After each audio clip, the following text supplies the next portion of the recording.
Welcome to the district. I will tell you a little bit about myself and then dive into a little bit about my job. I know that you guys have had other state reps in here before, and my role is that, and then a bunch of other stuff on top of that. So I'll take a few minutes to talk about my job as minority leader as well. I grew up in Webster County. I'm a first-generation high school graduate. Went to Missouri State and studied social work. And I'll be very honest with y'all, I didn't care at all about politics or government, knew nothing about it until I started studying social work. And I realized very quickly that everything I wanted to do to help people was dictated by government policy. So I decided to do my internship in Jefferson City as a legislative intern to just learn more about what that role in social work would be. And I say this often, it's kind of a joke, but it's totally serious. It was about the second week I was there, I realized that most of the legislators really don't know anything and that they weren't anyone special at all. And I was like, oh, maybe I should consider doing this. It was actually a debate around social safety net programming, and they were talking about Medicaid and said a lot of really terrible stuff about poor folks. And I was like, wow, these people really don't know what it's like to live paycheck to paycheck. And so quite honestly, every decision I made after that was to get to a point of running for office someday. I graduated on Friday, and I was very fortunate to start working for the United States Senate literally the next week. I say that because internships mean everything, and if it hadn't been for that internship, I wouldn't have had that job opportunity. I worked for the U.S. Senate for 2 years doing constituent services work, which is essentially when people need help getting their VA benefits or a passport, and they're going through this red tape within government. You can contact your elected officials, and they actually have staff members who navigate that for you. So I spent 2 years doing that work, which is kind of like social work just for government. I left that job and went and worked on the campaign side of things for Organizing for America as a community organizer. That's a lot of fancy campaign language for, I taught people how to go knock doors and talk to voters and how to advocate for issues they cared about with their elected officials. So letters to the editor, doing phone calling, going to Jefferson City and talking to folks about what they cared about. Then I got farmed out to work on an actual campaign for the United States Senate here in Missouri in 2010 for Robin Carnahan, and I hated it, absolutely hated the campaign side of things. So I left that and went to the nonprofit sector as a social worker. And I worked for a local nonprofit called Care to Learn, which focuses on hunger, health, and hygiene needs for students. And I did that work for about 6 years until my seat opened in 2016. So I decided to run that year, and fortunately have been elected every year since. And I absolutely love this work. I have 2 years left, provided I win in November. And then I also decided to run for minority floor leader my second year in office, which is extremely non-traditional. Usually it's reserved for folks that are considered senior legislators within their last term. I decided to do it for a multitude of reasons, which we can get into, but the cool thing is I'm actually the youngest person in Missouri's history to hold that title, and I was the second youngest in the country when I was elected to that title. I am 37, in case anyone's curious, but at the time it was several years ago. So yeah, I decided to jump into that role because that position does two things. One is on the legislative side in Jefferson City, you get to determine the strategy for your caucus. So I am a Democrat, so I'm essentially captain of the Democrats in the House. And so I get to choose what committees our folks serve on. I get to decide our floor strategy, say we want to have a really robust debate about something and we need certain people to talk. I orchestrate all of that, and then I also deal with all of the press, and I manage all of the staff for all of the Democrats. So it's a big title over there. On the campaign side, though, is why I wanted to run for this position so early. In the Missouri Constitution, we have things outlined that are called the House Democratic Campaign Committee, the House Republican Campaign Committee, and then the Senate counterparts. We are an odd state in the fact that it is actually in our Constitution how we campaign. Within that section, there is an apparatus called HDCC, House Democratic Campaign Committee, and my position is in charge of that. And that entity's job is to raise money and to win elections for the Missouri House of Representatives. Coming from my background in the campaign world and some of the experience that I have, and quite frankly, because Democrats in the Missouri House are in a super minority, meaning there are so few of us, we don't even have to show up for them to do business, it's very imperative for our side to start winning some elections. And so I wanted to take that over early on. And we can talk more about that if you guys find that interesting. It's been really cool, the work that we've done. We actually were able to win an election and flip a seat last election cycle in Missouri. Democrats lost by 17 percentage points. We still were able to flip a seat in Betsy Fogle, which I think you guys have met Betsy. So that's a very short synopsis. I was not given a ton of time to talk about my background, but that's kind of who I am and what I do. Can you take a moment to, because we have had a couple guest speakers from a couple different political parties, why the Democratic Party rather than other political parties? Yeah, I appreciate that question. So I grew up in a Republican household. And I say that loosely. My parents weren't super engaged in politics. We were not a family that watched the news every night. It was just mainly when there were presidential elections. Sometimes we'd watch debates, and that was about it. I'll be very honest with you guys, when I first started engaging in politics, I was somebody who was like, burn it all down, this two-party system's stupid, I hate it. And I very much believed that and felt that way until I started to really engage in trying to make change. And quite honestly, I learned very quickly the way that our structure is set up in this country. If you want to be successful, I believe in change from within. And so I started to look at the two different parties and the type of policies that they were presenting and who they were advocating for. For me, ultimately, I am someone who believes that all folks in our country and our state should have a fair shot at life, and that regardless of who your parents are, or where you're born, or what your life is like, it shouldn't be so hard to simply exist. And so I really started to look at the policies that folks were presenting, and I'm most aligned with the Democratic Party. And then, of course, the more work I did and the more I got into it, the more ingrained in that party I became. All right, so recently, the House and the Senate recently had a special session. We don't need to talk about what exactly that is, Okay. but it's because Missouri had, what, $5 billion surplus? And so there's always that debate. Do we give it back via tax cuts? Do we make additional investments? What did the General Assembly end up doing, and what's your take on that? Yeah, so what we could have done was spend that money during the legislative session. So Missouri is traditionally a state where we have to cut money because we don't have enough. So every year that I've been elected, up until this year, we were cutting billions of dollars. And I will say that higher ed is an area that often takes the brunt of that. But thanks to the administration at the federal level, they sent down a bunch of the money through the stimulus packages, ARPA, et cetera, through COVID. And so yes, we had a very nice surplus for the first time. I will tell you, during session, we tried to do a lot of investments to spend some of that money.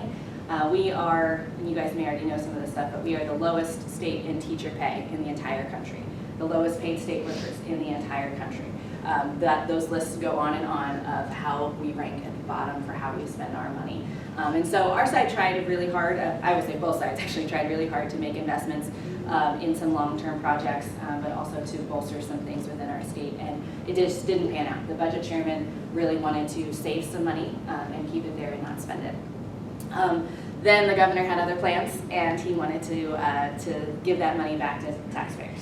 And so, yeah, where it landed, and depending on who you talk to, you'll get different numbers on this, but our analyses show that the tax cut that we decided to do here, average Missourian folks who make about $20,000 to $40,000 a year will get back anywhere from $24 to $80 a year. People who make over $500,000 a year are going to get about $6,000 back a year. I voted no on that. I did not think that a multi-billion-dollar impact on our budget when the average person only gets a couple dozen dollars back was worth it. I would much rather us invest that money in things like our schools, our infrastructure, our roads and bridges, that type of thing. Whereas, in this tax cut, majority of that went to the wealthy in our state, so I voted no on that. So, Madam Leader, I did not anticipate this semester being all about marijuana. I did not. When it was August, I did not anticipate that, but that's what it ended up being. First of all, obviously we have a ballot issue I would like you to speak on, but just like 3 or 4 days ago, the president, well, I think it was Friday, the president, whenever it was, the president of the United States pardoned over 6,000 people for, was it just mere possession of marijuana? Yeah, possession. So anyways, how do you feel about ballot issue number 3? What should Missouri be considering when it comes to the issue of marijuana? Yeah, ballot initiative number 3 is complicated, and I'm sure you've heard that response from a lot of people. I could literally spend 2 hours doing a deep dive into the marijuana industry in our state because I was very active in committee hearings in the government, the Oversight of Government Accountability Committee that we had the last 2 years with the rollout of the medical marijuana. So I've been very engaged in that discussion, following the money, following the applications, following the licensing, and I will very bluntly say that it is corrupt and awful. I am a supporter of legalization of marijuana. I was a supporter of the medical ballot initiative as well. The way we rolled out the medical side of things was really complicated and not done well, in my opinion. But we'll kind of set that over here, because what we tried to do in the legislature this past year was pass a bipartisan bill that would legalize marijuana. Both sides of this conversation have different value sets as to the why. There are a lot of pieces to this conversation. And for our caucus, a big part of it was the expungement of people who are incarcerated for nonviolent crimes around marijuana. Missouri has a relatively high number, I don't know what it is, but a relatively high number of folks who are incarcerated. And there are about, on average, 20,000 people who are pulled over a year simply because of marijuana possession issues. And so for a lot of folks on my side of the conversation, we were really working hard with our Republican colleagues on this comprehensive bipartisan bill that I feel like was really well written by the end of it, where we were dealing with the criminal charges and expungement of folks who are incarcerated, the legalization piece, and then when it comes to the licensing, so people who are allowed to grow and sell, we have 2 different license sets within our state. It was really important for folks on my side of the aisle to make sure that the licensing was fair, putting some emphasis on minority business owners, putting emphasis on where we are able to open and grow, and making sure that it is as equitable as possible. In my opinion, the medical marijuana rollout was anything but that, and so it was a select few of already very wealthy people who were very well connected who kind of got this web of businesses throughout our state. Not everyone, but they're, again, a separate conversation. But so we worked really hard with Republicans and Democrats to put together this bill, and I thought it was very well done. Not everybody was happy, but that's what good policy is, in my opinion, when you've got folks from all sides giving a little bit, but we come to an agreement to try to pass something. That unfortunately didn't make it all the way through the process. It made it pretty far, but not all the way through. So then what we saw was the ballot initiative, since we weren't able to get it done. And I'm going to put a little plug in here for ballot initiatives in general. Missouri has pretty lax ballot initiatives, or progressive ballot initiatives, however you want to talk about it. Our process, compared to other states, is really great, in my opinion. I believe that the ballot initiative process is a way for citizens to hold us elected officials accountable. If we do something that y'all hate, or we're not doing something that you want us to do, there is an option to get something on the ballot to either change the Constitution or change our laws to force us to do it. And in our state, we've done things like Medicaid expansion, saying no to right to work, the legalization of medical marijuana, raising the minimum wage. All of those things were done via ballot initiative because the legislature wasn't doing it right. And I think that's an extremely important thing that we need to hold on to and appreciate in our state. But so here's another example of that, where we tried to get it done and we couldn't. So then the citizenry said, hey, we're going to do this. We are behind the times and we want this in Missouri. Back to the ballot initiative 3. You're going to see both sides of the aisle say yes and both sides say no. And it's really kind of an interesting conversation, especially as a Democrat, where our party is generally for legalization pretty much everywhere. You're seeing very prominent Democrats come out and say no on this bill, this initiative. And here's kind of the why. There is an expungement piece on this that I think is extremely valuable and important. And ultimately for me is why I'm going to be voting yes on this, is because of that criminality side of this and making sure that folks are not incarcerated who shouldn't be. But there is also all of the medical marijuana licensing problems that we have found that happened with that rollout are very much in this bill as well. And so the same people who are getting rich are going to continue to get richer. And it is going to be harder for regular people to get into this market and be a part of it. And so that's a reason why you're going to see folks on my side saying no, is because of that. There is a lot of misinformation around this bill. And I'm not going to pretend to be an expert on it, but there are some criminal provisions of this that folks are hesitant. They're saying, I don't want to have criminal charges created and put in the Constitution. It is important to note that the criminality pieces of this are already there due to the medical marijuana amendment that we did a few years ago. So this isn't creating anything new. It is repeating that same language that the medical marijuana did on that criminality part. It's not a thing I love. I don't want it, but that is already there, which again for me, like most things, we're not going to get exactly what we want, and I think it's important that you weigh the pros and cons of something. And for me, my values, the releasing and the expungement of the charges is why I'm going to be supporting. Thank you for such a thoughtful answer on that issue. And your thoughtfulness we appreciate. First of all, I do have your district pulled up which does include, to the best of our knowledge, does include OTC. You are representing our district. So I do want to ask you about something that President Biden had pushed for, did not end up getting passed. The idea of tuition-free community college. What are your thoughts on that? Because if he was successful, it would have involved a lot of work for you guys at the Missouri level. So what are your thoughts on it? Obviously, he didn't pass it. Is there a version of it that you accept? Absolutely, yes. There's a version that I would accept of that. One of the biggest things that I'm hearing from business leaders in our state is, everyone knows this, it's hard to find workers right now. I believe for too long in our country, in our state, we put a huge emphasis in higher degrees, folks getting master's and doctorate degrees, four-year institutions. And so we have a lot of folks now who are highly educated who can't find work that pays for them enough to pay back the student loans. And so one of the things that we've been trying to do in the legislature, and this is a both sides of the aisle conversation, is put some more emphasis around community colleges and trade schools. Because we know that that's the workforce that we need more of in our state to be successful. We have a lot of folks on the higher educated end that also can't find work, but I hear from small business owners all the time that we need this type of workforce. And so, yeah, I definitely think that getting more folks through community college is something that not only benefits our state, but also benefits our country. And I don't think that financial reasons should get in the way of us being able to have a workforce that's valuable to us. So I do support that.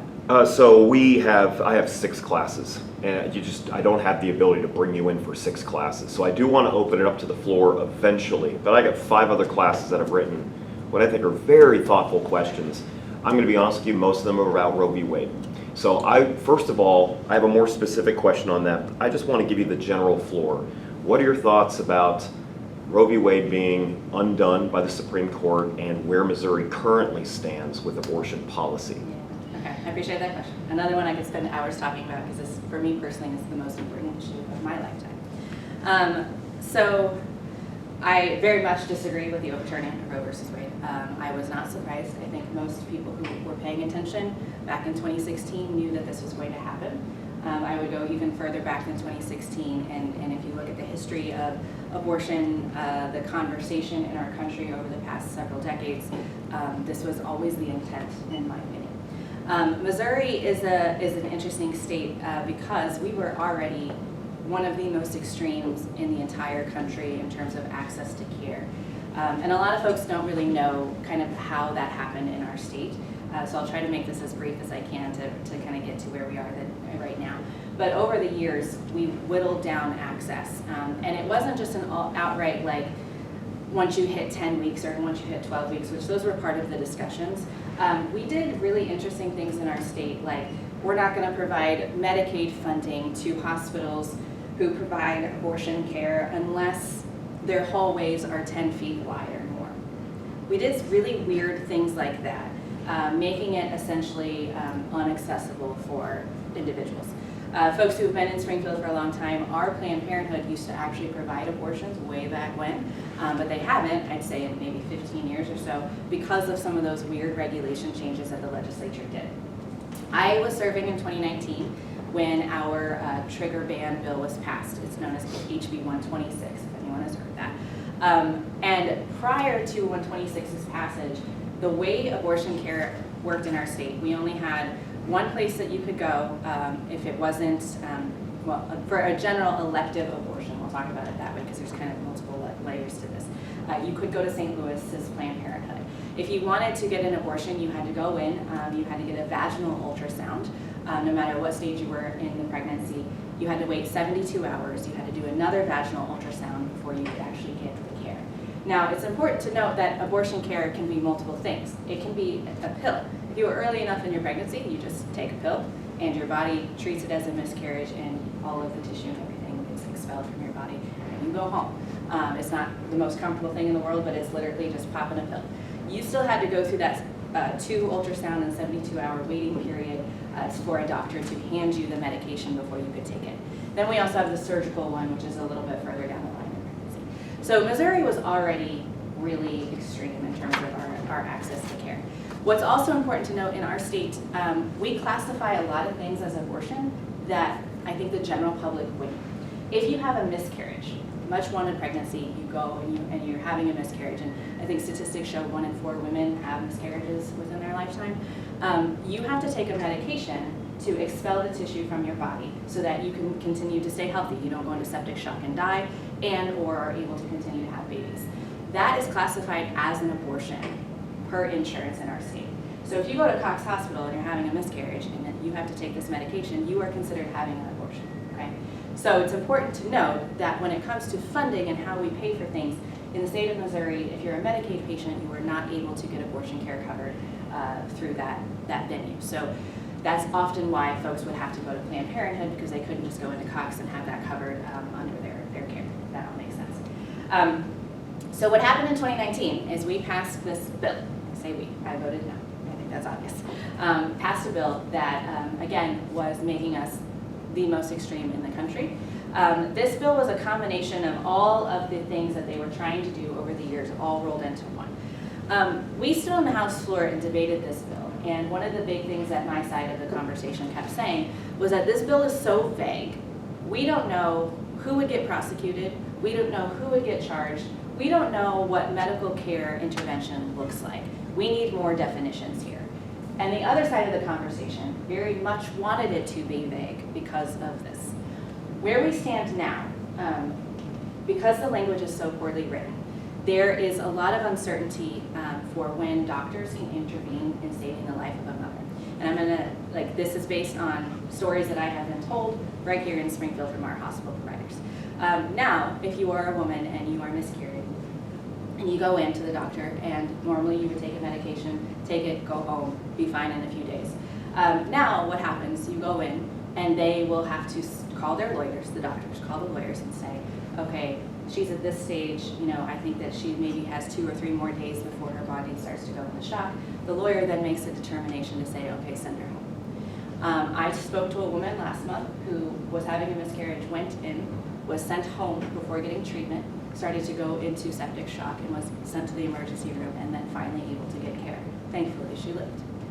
That is the current state of Missouri right now when it comes to things like that, because they don't know where the legality is of saving the life of the mother. I want to also add to that conversation ectopic pregnancies, and that is, in case folks don't know, but when the fertilized egg is in the fallopian tube and isn't going to make it all the way down to the uterus, we go in and we remove those, because if it continues to stay there, it will grow and it will explode and the woman will die. That is how that works. That is now in question on whether or not when doctors can go in and treat that. It is a completely non-viable pregnancy, but we still don't have a clear definition for that. Then there's the other piece of this, of when and who gets prosecuted. There are clauses in there saying that the woman, or the individual, it says women, but individuals seeking care can't get prosecuted, but the doctors could get prosecuted, the hospitals could get prosecuted. But then there's another section where it's unclear if the woman would get prosecuted or not. So again, the language is kind of duplicative and doesn't make sense. All that to say, and we could spend a lot of time really going into the nitty-gritty of this thing, and I am more than happy to if folks want more detail about it. But where it stands now, we're just not performing anything in our state. When the trigger ban was put into effect, so Attorney General Eric Schmidt signed it within 30 seconds of the Dobbs decision, saying that we were going to go ahead and put in all of these bans in place. We had 2 hospital systems, 2 of our largest hospital systems in the state, stopped offering Plan B, the morning after pill. The morning after pill prevents pregnancy, and it is a prevention care, and they were uncertain on whether or not they can continue to do that. So they stopped providing that for a few days, and then they changed their mind and went back again. And we're having this big back and forth of uncertainty in our state right now, and so individuals are just not doing it. You may have seen other states around us are starting to amp up care. They're starting to do more things so that our individuals can go over there and seek treatment and care. All that to say, it's a very complicated, unfortunate situation. We have asked for a special session to provide clarity on this, knowing very well that we're not going to win the argument of overturning where we are in our state, but to try to get some clarity and certainty for our hospital providers and individuals in our state, and we have not been given that. So that's kind of where we are right now. Ma'am, we just had Pride Fest this past weekend. Kaylee Cordray, an online student, writes, a lot of your sponsored bills, I'm reading in her voice, are in relation to the LGBTQ plus community. What are some other ways besides bills, and she mentions a couple different bills, but ma'am, are you, in what other ways are you willing to fight for the rights of this community? Yeah, that's a great question, and I appreciate it because no matter where you stand on this issue, Missouri was, I believe, the state this past legislative year had more anti-LGBT pieces of legislation filed than any other state in the country. We are on extreme defense when it comes to protecting this community. And most notably, trans kids were the big highlight this year, but it's the whole gamut. We have not passed the Missouri Non-Discrimination Act in our state, meaning that you can still be fired for being gay and denied housing for being gay, or public accommodations. Now, unfortunately, the federal government has made some provisions around that in the employment sector, but housing is still an area that has not been covered. And so you could very much be denied housing or kicked out of your home for any reason, and there is no legal recourse in our state. We've been trying to pass that bill for 23 years, just to kind of give you some context of where we are as a state. So yeah, what are things that we can be doing to fight? So I do a lot of passive-aggressive things in Jefferson City, and I'm not scared to say that. We are in the minority party, so sometimes I get loud and sometimes we throw fits, but sometimes that doesn't work, right? And so I try to find other ways to make an impact wherever I can. For instance, and this is a kind of a funny example, but also a sad state of affairs, we have outside of our offices flags and rugs and stuff. Like I have an OTC rug in my office, and people put all this stuff in the hallways. So I decided to be the first legislator to hang up a gay pride and a trans pride flag outside of my office. I did it on the lobby day where trans kiddos were being attacked, and so we knew we were going to have a bunch of small children up in the Capitol, and I wanted them to have a safe space to come. And so we had like bubbles and toys and all sorts of things in my office, and so we put the flags out there. And I kept them up for a couple weeks. And quite honestly, it was a great conversation starter for a lot of my colleagues on the other side of the aisle because they didn't know what the trans flag was. And so they kept coming up to me like, what does that flag mean? And I would tell them, like, well, why do they need it? And we'd have open a dialogue. I didn't necessarily change minds, but part of it is incremental change in conversation. The downside of that conversation is now, because of that, no one is allowed to have any flags or any rugs or anything outside the hallway now, so I had to take them down. But the whole policy got changed for everyone, so it wasn't just me. But that was kind of a small way that we in the legislature tried to push back a little bit. But to go to that question, it goes beyond small passive-aggressive things. It is being vocal every chance that I can. Anytime that conversations come up on the House floor, even if we're not debating specifically that issue, we'll find opportunities to talk about it. For instance, we pass rules for the House every year where we have to wear jackets and stupid things like that. Every year we offer an amendment to provide employment protections for our LGBT staff to make sure that they can't get fired for being gay in the Capitol. It's always shot down, but it's something that we try to do every time. So it's finding those moments where possible. Ellie Van Dyke, an online student, says, to change gears completely, ma'am, do you believe in raising the minimum wage to $15 an hour? In doing so, when do you think this will be established in Missouri? Although it is a big jump from the $11.15 an hour we're at now, why can we not eagerly change this? Yeah, I absolutely do support raising the minimum wage. In Missouri, we passed a ballot initiative to raise it to $12 incrementally, so it will stop at $12, I believe in 2023 is when the last kind of trigger of that will go into effect. But as you guys know, you cannot live off of $12 an hour. That is absolutely impossible. The why it's not happening, quite honestly, the biggest pushback comes from individuals worried about small business owners and whether or not they're going to be able to pay for that. There's a lot of pushback that we could give all day long about all the things, but I think the best example is where we currently are right now with things like how much it costs to rent a house. We know that value of that house does not cost that much money. In the past year, you could rent a place just around here. I live very close to here. You could rent a nice 3-bedroom house for $750, $800 a month. Now you can't get anything less than $1,500. Like, it is absolutely atrocious in our city, across the whole state. But things have not changed that much in the past year. What that is price gouging, and we see that every single day. And I definitely believe that raising the minimum wage to provide people a quality of life with dignity where they can support their families means that they will spend that money right back into it. You actually can speak to this directly because your husband is a small business owner. Mm-hmm. We had another question. Do you feel that this, and that's $15 an hour, or a higher minimum wage at least, will adversely affect small businesses? What types of cost increases will this incur on the small business owner? How will this trickle down to the customer, thus affecting their overall bottom line? Yeah. I mean, it's definitely a topic of conversation for sure that we shouldn't ignore, that a small business owner is going to have to cut from somewhere if they're going to increase, their wages that they're doing. But I would say that the biggest place where you see savings is if you are treating your employees with dignity and respect and paying them wages that they deserve, they're much more likely to stay. Turnover right now at small businesses, but really quite frankly everywhere, is super high. People are changing jobs at record paces, and that costs money. That costs training, that costs setup. You don't get full output from folks for several weeks, sometimes months. And I definitely believe that increasing their wages helps with that, and that is a place where small business owners will save. And so it affects the bottom line, but I think overall it is worth it, in that business owners will see an increase in their bottom line because they have employees who are doing well. A question from Kyla Gergererci from another class. She wanted to reference a bill called Authorizes Sports Betting in Missouri. Mm-hmm. She asks, how do you feel, first of all, about that? Second of all, how does sports betting differ from traditional gambling? Yeah, so sports betting is a hot topic in our state. Ironically, people get very, very passionate about this. But essentially, it is the legalization of betting on sports. Very simple, right? There are apps that exist that you can download on your phone that allow you to bet on sports games. And then different casinos, so there's kind of different layers of this. And there's also a version where casinos have sports betting, and you can go in and you place your bets there. They have big screens everywhere, and you watch the games. Quite frankly, I supported them, not necessarily because I'm like, yay sports, yay gambling, but because of the tax revenue that we're missing out on. Kansas just recently passed it. It's in Illinois as well. And so what we see happening, especially in Kansas City and St. Louis, is a whole lot of our folks who would be spending money at our casinos going across the rivers and spending their money over there. Our casino money goes to public education. That's not the only place where we get that funding from, but there is a revenue stream that comes from that. So I think that if it's going to be happening anyway, we should be regulating it and should be taxing it and putting it into our numbers.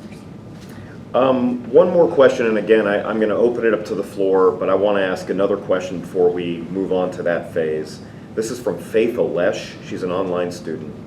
She said, you voted no on the bill that would reduce the availability of unemployment benefits.